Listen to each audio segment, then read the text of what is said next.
Hari ini kita membahas kitab Yeremia, dan seperti biasanya kita akan mulai dengan latar belakangnya. Kitab Yeremia ini sebenarnya sebuah kumpulan kisah-kisah, cerita-cerita, puisi-puisi dari Yeremia. Jadi bukan sekaligus ditulis menjadi satu kitab, melainkan dari seluruh pelayanan Yeremia, akhirnya setelah melayani selama 20 tahun, Tuhan suruh Yeremia untuk semua yang dia beritakan itu dikumpulkan. Dan Yeremia menyuruh seseorang namanya Baruk. Dan nama Baruk itu sering muncul di sini. Karena dia penulisnya dan dia yang kumpulkan karya-karya Yeremia. Nah, Yeremia sendiri ini adalah seorang dipanggil menjadi nabi waktu masih muda. Usia kurang lebih 20 tahunan. Dan waktu itu, bahkan sebelum jadi nabi, dia sudah seorang imam. Karena kenapa? Karena dia keturunan Lewi. Kita ingat di Alkitab, bagaimana di zaman Musa, Tuhan perintahkan untuk yang menjadi imam-imam, yang melayani di bait Allah, yaitu adalah suku Lewi. Nah, Yeremia ini salah satunya dari mereka. Dan dia tinggal di mana? Dekat Yerusalem. Jadi kalau saya katakan dekat Yerusalem, Anda langsung tahu juga bahwa berarti dia melayani di Israel Selatan. Barusan di sesi yang terakhir kita membahas bagaimana di zaman para nabi, Israel Israel bukan lagi satu, tapi terbelah menjadi dua. Kalau dulu di zamannya hakim-hakim dan di zamannya Daud dan Salomo, Israel itu masih satu. Tapi setelah anaknya Salomo, ada beberapa yang menolak dia menjadi raja, akhirnya Israel terbelah. Ada Israel Utara, Israel Selatan. Israel Selatan juga dikenal sebagai atau disebut sebagai Yehuda. Nah, Israel Utara itu terkenal sebagai penduduknya dan raja-rajanya itu sudah menyembah berhala. Mereka tidak kenal Tuhan, tidak cinta Tuhan. Dan Israel Selatan itu masih lebih banyak, atau Yehuda ini, itu masih lebih banyak. Yang cinta Tuhan, yang dekat dengan Tuhan, raja-raja yang baik masih ada di sana. Dan Yeremia terutama dipanggil untuk memberitakan firman, untuk bernubuat di Israel Selatan atau yang disebut Yehuda ini. Yeremia ini prestasinya cukup baik. Sebab pernah dia disamakan dengan Tuhan Yesus. Kalau kita ingat, Tuhan Yesus pernah tanya pengikutnya, saya ini siapa? Terus ada yang menjawab, kata orang-orang, engkau ini seperti Yeremia. Kok bisa orang bilang seperti itu? Karena Yeremia ini dikenal sebagai nabi yang meratap. Sama seperti Yesus yang meratap atas Israel, atas Yerusalem, yang lagi tidak dekat dengan Tuhan, yang hidupnya tidak sesuai yang seharusnya. Jadi Yeremia ini benar-benar tulus dan murni melayani. Dan dia sedih atas keadaan yang dia melihat. Jadi kalau Tuhan sedih, dia sedih. Kalau Tuhan senang, dia senang. Dia punya hati yang benar-benar in tune. Yang nyambung dengan Tuhan. Yeremia melayani kurang lebih selama 40 tahun. Jadi cukup lama. Mulai di usia 20-an sampai usia 60-an. Dan selama 40 tahun pelayanan, dia tidak melihat perubahan bangsa Israel. Walaupun yang dihormatkan bertobatlah, berbaliklah kepada Tuhan. Kalau enggak, kita akan diangkut ke Babilonia. Namun enggak pernah dia melihat perubahan. Kalau seandainya zaman sekarang ada hamba Tuhan seperti itu, atau siapapun ya anak Tuhan seperti itu pasti dianggap enggak berhasil, enggak sukses. Tapi dia di mata Tuhan sukses sekali. Karena walaupun gak ada satupun yang bertobat, namun Yeremia itu setia melakukan apa yang Tuhan suruh. Yaitu memperingati Israel akan dosa mereka dan bagaimana mereka harus datang kepada Tuhan. Jadi ini sedikit banyak juga cerita mengenai seseorang yang setia kepada Tuhan apapun kondisinya. Dan kadang-kadang perlu untuk kita diingatkan akan hal seperti ini. Bahwa hal-hal mungkin tidak lagi sesuai dengan keinginan dan harapan kita, namun Tuhan lagi senang dengan kita karena kita setia dengan apa yang kita sedang jalani. Tapi sebenarnya apa sih yang diberitakan oleh Yeremia ini? Berita atau pesan Yeremia bisa dibagikan menjadi 3 kategori. Dan bahkan kitab Yeremia itu memang dibagi 3. Ada bagian awal yang lebih fokus kepada bagaimana dia menyampaikan peringatan kepada Israel dan Yehuda, itu di pasal-pasal awal. Di bagian tengah itu lebih banyak bicara mengenai penghakiman dan harapan untuk Israel, dan bagian terakhir bicara mengenai penghakiman untuk bangsa-bangsa lain. Coba saya akan jelaskan sedikit. Bagian pertama kitab Yeremia bicara mengenai peringatan. Jadi apa yang Yeremia ingatkan kepada umat Israel, kepada Yehuda khususnya, bahwa mereka itu sudah jauh dari Tuhan dan hidupnya nggak lagi menurut 5 kitab Musa yang juga disebut hukum Taurat atau juga disebut Taurat. Jadi kita tahu ada beda-beda nama untuk hal yang sama ini. Dan dia memberitahu mereka, kalian itu sekarang menyembah berhala, ada dewa-dewa lainnya, itu salah. Sebab apa yang diperhatikan oleh Yeremia adalah bahwa ternyata walaupun ada beberapa yang masih beribadah, pergi ke bait Allah, tapi keluar dari bait Allah mereka juga masih menyembah dewa-dewa lain. Bahkan ada yang mempersembahkan anaknya kepada dewa-dewa, jadi diberikan sebagai korban. Bayangkan, dan orang Israel waktu itu berpikir, gak apa-apa, saya tetap selamat, saya tetap masuk surga, saya ini tetap dicinta Tuhan, karena tetap saya beribadah. Dan mereka gak mengerti bahwa kalau beribadah kepada Tuhan, hanya kepada Tuhan, gak boleh sambil mengikuti ilah-ilah lain. Di zamannya Yeremia itu ada banyak sekali ketidakkeadilan. Ada banyak penumpahan darah dari orang-orang yang gak bersalah. Karena kenapa? Karena seluruh bangsanya bersama beberapa raja dan beberapa nabi-nabi dan imam-imam, mereka sudah gak lagi lurus. Mereka sudah mulai kompromi. Apa yang mereka beritakan itu salah. Sehingga seluruh keadaan bangsa tidak baik. Yeremia diangkat supaya Tuhan bisa bicara kepada bangsa ini melalui Yeremia. Bahkan Yeremia ingatkan, semuanya satu bangsa ini, kalau kita nggak bertobat, dan dia sampaikan dengan begitu emosional, dengan begitu benar-benar dia kasihan dan cinta mereka. Dia katakan, kalau kita nggak bertobat, kita akan diangkut ke Babilonia. Tapi Tuhan sebenarnya tidak mau untuk angkut kita. Jadi kalau kalian bertobat, ada harapan supaya ini semuanya tidak terjadi. Tapi walaupun dia sudah berkhotbah seperti ini, malah dia dibenci. Karena umatnya nggak mau dengar. Dan malah akhirnya nggak ada yang bertobat dan tetap diangkut kepada Babilonia.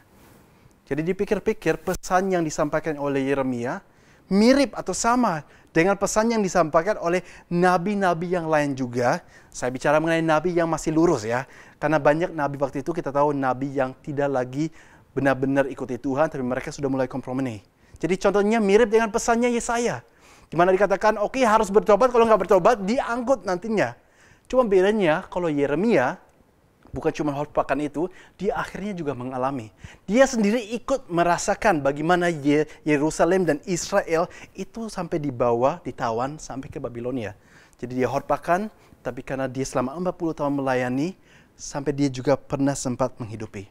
Jadi itu bagian pesan pertama yang dia beritakan, mengenai peringatan. Yang kedua adalah penghakiman dan pengharapan untuk Israel. Karena akhirnya kan benar, mereka sudah sampai ke Babilonia, mereka ditawan. Jadi memang dia katakan ini penghakiman dari Tuhan, karena nggak mau bertobat. Tapi sekaligus, bukan cuma dia sampaikan ini penghakiman, dia juga sampaikan ada pengharapan. Bahwa satu saat Tuhan akan pulihkan kembali. Karena kenapa? Tuhan tetap cinta dengan umat Israel. Nah, sekarang yang menarik di sini, ada sebuah sebuah ayat yang sangat terkenal yang bicara mengenai pengharapan ini. Yeremia 29 ayat 11, di mana dikatakan mengenai rencana Tuhan bagi kita adalah rencana damai sejahtera dan bukan rencana kecelakaan. Dan banyak orang sampai hari ini suka kutip ayat-ayat ini. Padahal seringkali dikutipnya tidak pada konteksnya, sehingga salah. Dan bahkan nggak berlaku karena memang nggak sesuai dengan apa yang sebenarnya dimaksud di sana. Coba kali ini saya akan bacakan apa yang Yeremia katakan. Yeremia 29 ayat 11, tapi saya mulai dari ayat 10. Dan di sana dikatakan begini.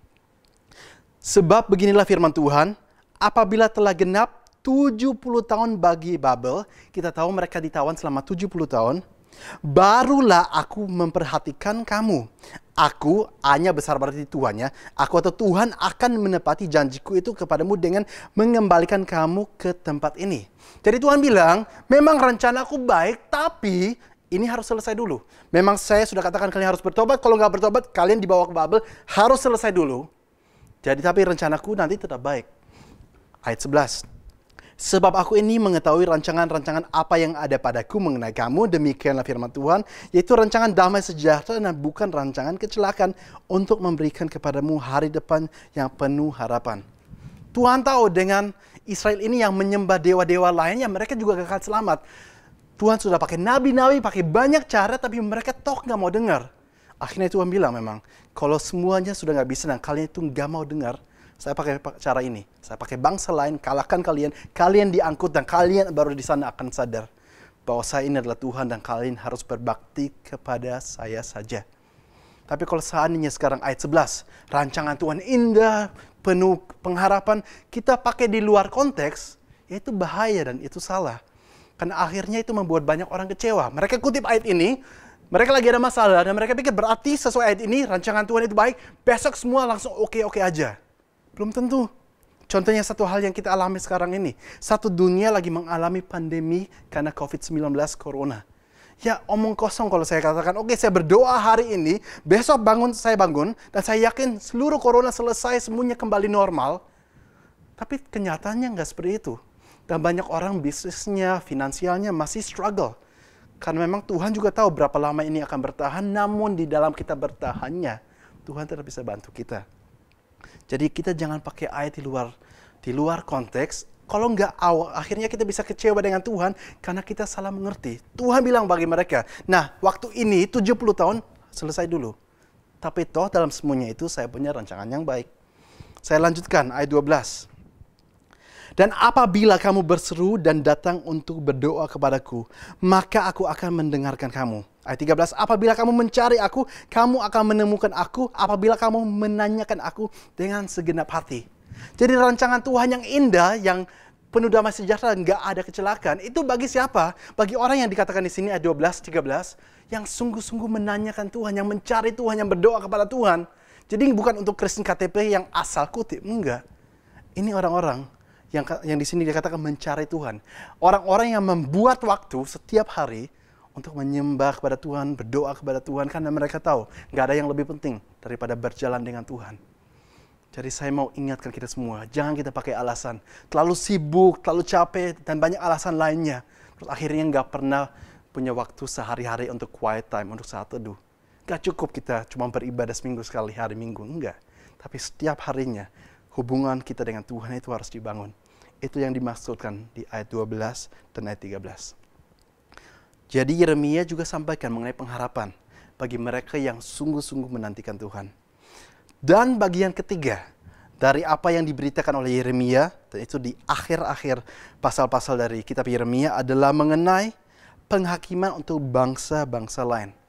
Setelah Babel memang sudah mengangkut Israel ke Babilonia, namun Yeremia katakan, Babel kamu jangan senang-senang, kamu juga ada penghakiman.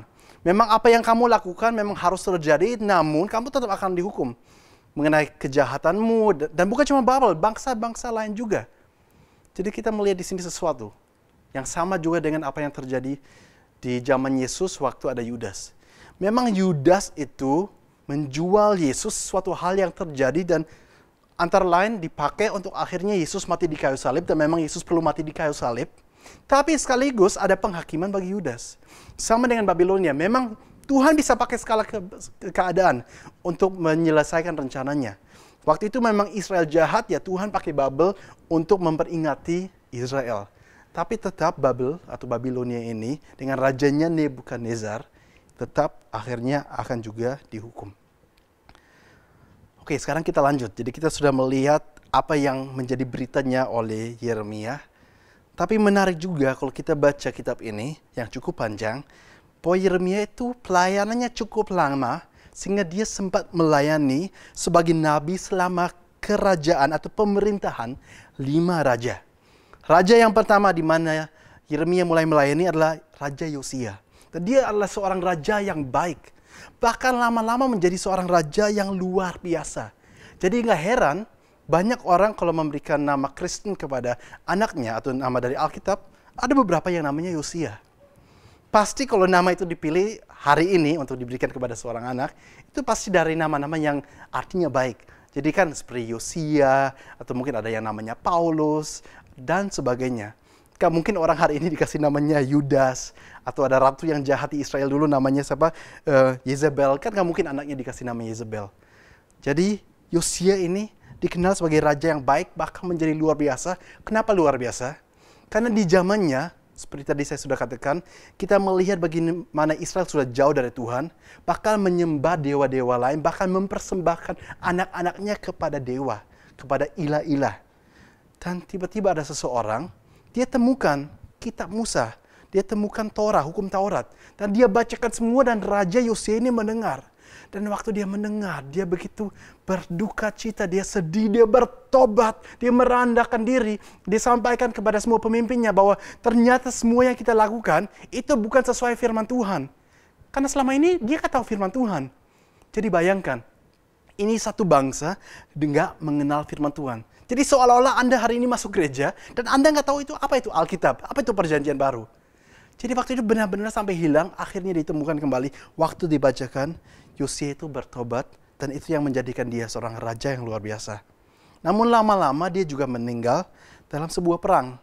Sehingga anak yang berikut diangkat menjadi raja namanya Yoahas. Tapi Yoahas ini cuma jadi raja 3 bulan. Karena akhirnya dikalahkan oleh Firaun. Ada perang dengan Mesir, dikalahkan Firaun dan raja ini dibawa ke Mesir dan dipenjarakan di sana. Jadi cuma sempat jadi raja 3 tahun. Sehingga perlu ada raja yang berikut di Israel atau khususnya waktu itu di Yehuda. Namanya Eloyakim. Dan itu adalah saudaranya dari Yoahas tadi. Tapi Eloyakim namanya susah ditemukan di Alkitab karena Firaun menggantikan namanya menjadikan Yoyakim. Itu nama yang dipakai di Alkitab. Kenapa Firaun lakukan itu? Nah, zaman dulu seringkali kalau ada satu raja yang besar kalahkan kerajaan yang lain, kalau di kerajaan yang lain diizinkan ada rajanya, walaupun cuma raja boneka, mungkin Firaun menunjukkan kebesarannya. Saya ini bisa ganti nama raja kalian. Jadi diganti namanya, diberi nama oleh Firaun. Nah, selama sekarang Yoyakim ini menjadi raja, sementara itu di timur, kerajaan Babilonia semakin menguat. Dan kita tahu kerajaan Babilonia dipimpin waktu itu Raja Nebukadnezar. Dan juga di zamannya Yoyakim ini, umat Israel kembali mulai menyembah dewa-dewa. Tadinya di bawah Yosia, Raja Yosia, kayak Baal-Baal, dewa-dewa, bahkan patung-patung dihancurkan semua. Tapi di bawah Yoyakim mulai marak kembali. Dan mereka mulai kembali melakukan banyak kejahatan. Dan Yeremia kembali peringatkan mereka. Bahkan dia bilang gini, bahwa Yoyakim, kamu ini jangan berontak kepada nanti Raja Nebukadnezar. Karena dia katakan dia mau berdamai dengan kamu dan dengan kerajaanmu. Dan kamu seharusnya jangan berontak. Supaya keadaan Israel bisa baik. Tapi malah Yoyakim ini nggak mau dengarkan. Dia berontak kepada Nebukadnezar. Apa yang terjadi? Sesuai semua nubuatan, mereka malah diangkut dan dikalahkan oleh Raja Nebukadnezar ini. Dan karena dikalahkan, ya berarti sekarang harus ada raja yang baru. Yang raja namanya Yoyakin. Kalau yang tadi Yoyakim, sekarang Yoyakin. Ya, cuman beda satu huruf. Tapi dia jadi raja bentar saja, 3 bulan. Gak banyak diceritakan mengenai dia. Karena cuma bentar saja, digantikan langsung dengan omnya. Omnya Yoyakin, namanya Zedekiah. Dan ini raja kelima dan raja yang terakhir. Di mana selama masanya Yeremia itu melayani sebagai seorang seorang nabi. Nah, Zedekiah ini, dia sebenarnya raja boneka saja yang dipasang oleh Nebukadnezar. Dan awalnya semuanya oke-oke aja karena dia nurut. Tapi lama-lama nggak nurut, melainkan berontak kepada Raja Nebukadnezar. Sehingga Raja Nebukadnezar marah dan dia hancurkan seluruh Yerusalem. Bukan cuma hancurkan, akhirnya raja ini, yang Raja Zedekiah, dia mulai jadi takut, melarikan diri, dikejar oleh Raja Nebukadnezar. Dan waktu dikejar, apa yang dilakukan? Nebukadnezar menangkap kedua anaknya Zedekiah dan dibunuh depan mata dia. Setelah dibunuh, jadi itu hal yang terakhir yang dilihat, Zedekiah dibuatnya buta. Sehingga supaya untuk selama-lamanya, yang terakhir yang diingat oleh Zedekiah adalah dia melihat bagaimana anak-anaknya dibunuh. Jadi inilah pemerintahan selama 5 raja yang dialami oleh Yeremia, dan selama masa itulah Yeremia itu melayani. Nah, tapi selain saya ini sampaikan, ya latar belakang dan apa yang menjadi berita daripada Yeremia, dan dia melayani sepanjang zamannya siapa, penting bagi saya untuk saya juga selalu sampaikan satu hal yang kita bisa angkat dari Yeremia untuk benar-benar menjadi aplikasi bagi Anda dan bagi saya. Dan untuk kitab Yeremia, saya memilih untuk saya mau angkat mengenai Yeremia pasal 1, mulai ayat 4. Karena ini bicara mengenai bagaimana Yeremia dipanggil untuk menjadi seorang nabi. Dan dikatakan begini, firman Tuhan datang kepadaku, kepada Yeremia, bunyinya begini, Sebelum aku, sekali lagi A-nya besar berarti Tuhannya, sebelum Tuhan membentuk engkau dalam rahim ibumu, aku Tuhan telah mengenal engkau. Dan sebelum engkau keluar dari kandungan, aku Tuhan telah menguduskan engkau. Aku telah menetapkan engkau menjadi nabi bagi bangsa-bangsa. Satu hal menarik yang pertama di sini. Bahkan sebelum Yeremia itu lahir, Tuhan sudah punya rencana untuk Yeremia. Jadi omong kosong kalau zaman sekarang kita melihat di banyak negara, terutama Amerika, tapi juga di Eropa dan banyak negara lainnya, di mana diizinkan dari pemerintahan untuk aborsi, bahkan mendukung aborsi. Karena mereka katakan kalau aborsi itu kan belum menjadi bayi, itu kan masih embrio, masih fetus dan sebagainya. Tapi di sini katakan bahkan sebelum Yeremia ada dalam rahimnya. Jadi bahkan sebelum embrio, Tuhan sudah punya rencana. Jadi jelas bagi Tuhan, kalau walaupun cuma fetus atau embrio itu dibunuh, itu pembunuhan. Karena sebenarnya Tuhan sudah punya rencana yang indah bagi semuanya. Tapi saya lanjut dulu, ayat 6. Setelah Tuhan panggil Yeremia, ayat 6 Yeremia bilang begini, maka aku menjawab, Tuhan Allah, sesungguhnya aku nggak pandai bicara, sebab aku ini masih muda. Dipanggil Tuhan malah dia merasa, saya ini nggak mampu. Ayat 7 dan jawaban Tuhan ini, tetapi Tuhan berfirman kepadaku, janganlah katakan aku ini masih muda. Dan seterusnya dijelaskan bagaimana Tuhan bilang, walaupun kamu muda, saya panggil kamu untuk beritakan firman, untuk membuat orang bertobat, dan banyak hal sebagainya. Jadi itu tugasmu Yeremia. Tapi menarik di sini adalah, bahwa Yeremia katakan setelah dipanggil Tuhan, Tuhan, aku ini gak pandai bicara, saya ini kayaknya gak cocok. Dan hal yang sama saya temukan sering di Alkitab. Musa dipanggil oleh Tuhan. Musa katakan, Tuhan, saya ini nggak pandai bicara. Yeremia katakan hal yang sama. Yesaya, yang barusan kita bahas di sesi terakhir. Tuhan panggil Yesaya, malah Yesaya katakan waktu didapat penglihatan tentang Tuhan, celakalah aku, karena saya seorang yang najis bibir, tinggal di negara yang najis bibir. Merasa nggak mampu, merasa nggak bisa. Bahkan di perjanjian baru masih sama. Paulus dipanggil oleh Tuhan, Paulus malah katakan, antara semua yang dipanggil Tuhan, antara semua rasul yang lain, saya merasa aku yang paling hina ini. Jadi satu hal yang kita lihat, banyak orang yang dipanggil Tuhan, itu merasa tidak mampu. Bahkan merasa nggak layak. Justru seolah-olah Tuhan katakan, nah kalau kamu merasa seperti itu, justru saya mau pakai kamu. Daripada orang lain yang merasa kayak, kok bukan aku yang dipakai ya? Aku lebih hebat dari orang lain, aku bisa, dia nggak bisa. Aduh dia kurang baik, saya seharusnya lebih oke. Itu malah orang yang tinggi hati malah nggak bisa dipakai oleh Tuhan. Tuhan nggak mau pakai orang yang tinggi hati. Tapi justru orang-orang yang rendah hati. Seperti Musa, Yesaya, Yeremia, Paulus yang mengatakan saya tidak mampu. Dan Tuhan katakan, walaupun kamu nggak mampu, saya yang mampu, saya akan memampukanmu. Orang itu malah bisa dipakai Tuhan. Karena Tuhan melihat hati mereka yang polos dan murni, yang sadar bahwa tanpa Tuhan mereka tidak ada siapa-siapanya. Jadi kalaupun hari ini, siapapun dari kita merasa kayaknya saya perlu melakukan sesuatu, Tuhan panggil saya melakukan sesuatu. Bukan berarti dipanggil artinya kita jadi pendeta semua, ya enggak. Tapi kan ada beda-beda hal yang perlu dilakukan di dunia ini. Entah itu dalam dunia bisnis, dunia pekerjaan, manapun. Kalau Anda merasa dipanggil oleh Tuhan untuk melakukan sesuatu dan Anda merasa tidak mampu, justru itu hal yang baik. Dan justru di sana kita belajar untuk katakan, benar saya nggak mampu. Tapi saya percaya Tuhan yang memampukan. Dan kalau Tuhan yang hidup dalam diri saya, maka segala sesuatu menjadi mungkin. Dan akhirnya, kalaupun kita berhasil, seluruh dunia akan tahu, bukan karena kita hebat, melainkan Tuhan yang hebat yang tinggal dalam diri kita. Yeremia seorang nabi yang dipanggil Tuhan, kalau secara dunia melihat keberhasilannya, gak ada. Umat Israel, umat Yehuda tidak bertobat. Namun Yeremia setia kepada Tuhan, kepada panggilannya. Walaupun awalnya gak merasa mampu, tapi akhirnya dimampukan oleh Tuhan. Dan ini juga untuk memperingati kita semua, bahwa apapun tugas yang Tuhan berikan kepada kita, bersama dengan Tuhan, kita mampu menjalaninya. God bless you all.